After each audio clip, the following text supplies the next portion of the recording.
فقہ حنفی کے مشہور امام محمد بن حسن شیبانی رحمۃ اللہ علیہ جب 14 سال کی عمر میں امام اعظم ابو حنیفہ رحمۃ اللہ علیہ کی مجلس میں شاگردی کے لیے حاضر ہوئے تو وہاں حفظ قرآن کی شرط تھی۔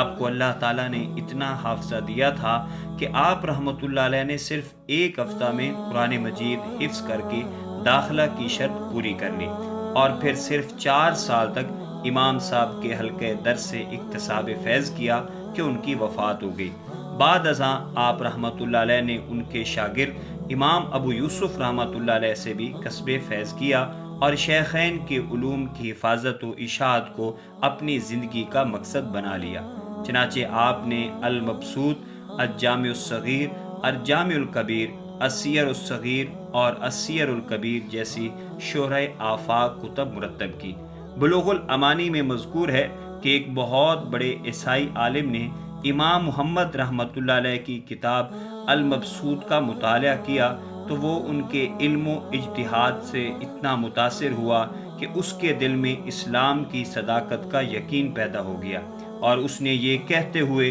قبول اسلام کا اعلان کر دیا کہ جب مسلمانوں کے چھوٹے محمد کا یہ حال ہے تو ان کے بڑے محمد صلی اللہ علیہ وسلم کی شان کیا ہوگی۔